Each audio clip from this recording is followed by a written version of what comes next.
Okay, so I'm gluing up the fronts for all of the drawers.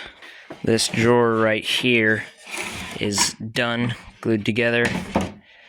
It's got a rhombus bottom on it, but you can see there's plywood here, but then on the inside still looks like a solid board, and I'm able to have dovetails. Well, I have to do that because I'm trying to veneer walnut burl onto this, and if I did this just a solid piece of walnut like I did back here, that's just too much wood movement to be gluing veneer on, and it would likely crack or split my veneer over the years of it expanding and contracting from such a large piece of wood. So I'm wrapping a 3/4 inch thick piece of Baltic birch in the walnut and joining it in so that it has some more stability when I'm cutting the dovetails so it doesn't blow out. Alright, I had to clamp it together, the glue was drying. But anyway, I'm joining all this in so it doesn't blow out. And when this is dry, I'm just going to cut this off flat and then joint the straight grain piece directly onto that, and that will also be tongue and grooved into the top of this piece. So it's all going to be held together very sturdy. But yeah. Got a couple more to go. And then gonna let them dry overnight, and in the morning chop them off, glue the straight grain on, and then we'll check back after all that's done.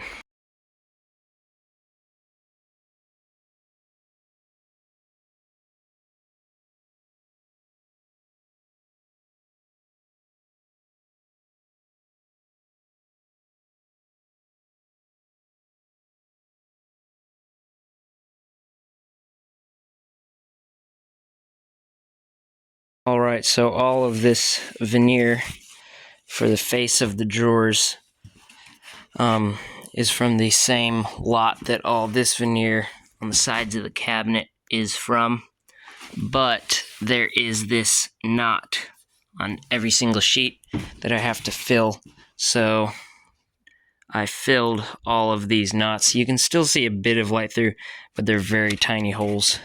Here's a look from the face. So I just filled as best I could all these knots with kind of glue and sawdust and larger chunks of veneer that I cut.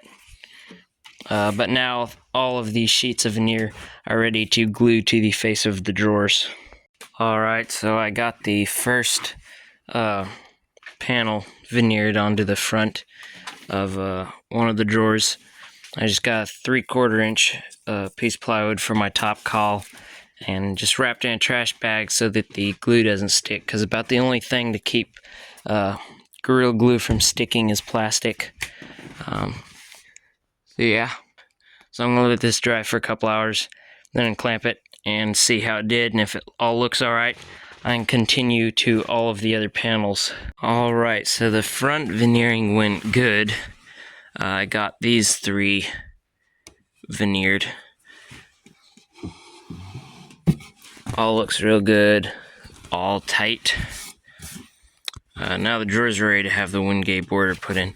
I have one drawer right here that I had glued up overnight.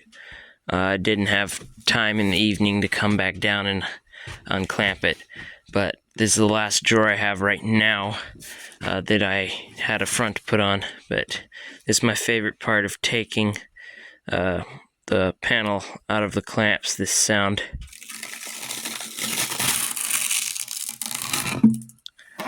Because you think it's gonna be like ripping your veneer up or something, but it's actually all okay. But this panel turned out good too, like all of them.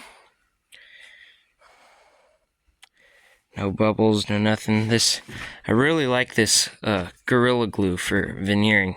The squeeze out is a lot easier to clean up when it's dried up than Titebond Original is, I found, and it looks a lot better on the face because Titebond is yellow when it's dried and hardened, so all this glue would be yellow and look unnatural, but this glue is clear, so when you sand it down to the wood, if there's little spots, little holes that are filled with this Gorilla Glue, it just as clear when you put a finish over it, so you can't even tell that there is glue in small cracks in the veneer, especially on burl veneer because there's so many tiny holes.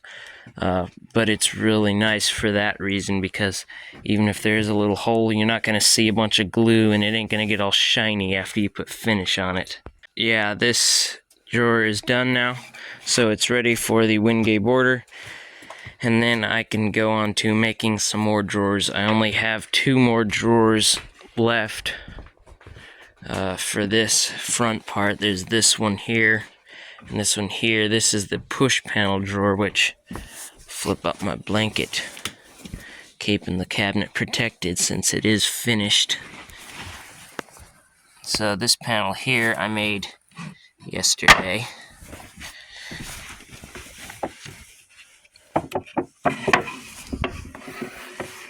This is the push panel. I just veneered the edges in walnut right now, and then I gotta veneer the face in walnut burl and the back in walnut. But this panel is what goes in this hole of the cabinet. I'll just go right there, and there's gonna be a rod that connects this to the drawer, and it'll be connected to a spring, and this will just push in and out of that hole when the other drawer's out of the way, of course.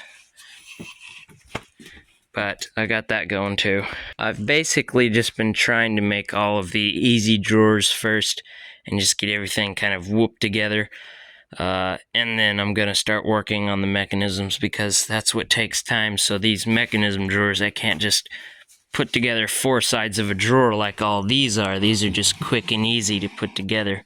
But those, all of the drawer parts have to be cut different sizes. Like this side is going to be about 20 inches. This side of the drawer is only going to be like 10 inches. And then there's an L shape that goes in the center of them. So there's a lot more dovetailing parts, and a lot more complicated to get it all together. Especially for this drawer here, there has to be a steel track that I put under this drawer. So I have to make like another wooden mock-up of this drawer to where I can figure out what size of my metal track I'm going to need to make. And then I can make the drawer to fit my mock-up that should be the correct size. But yeah, that's it for this video. I guess I was just showing how I made the drawers, the process for the fronts so I'm able to veneer them, and yeah, that's about it, I guess. The next videos will probably be those other 2 drawers that I talked about with the mechanisms, and they'll probably be a bit longer before they come out, just because there's so much brain work involved in those. But anyway, I hope you enjoyed the video. If you got this far, thanks for watching, and I'll see you in the next one.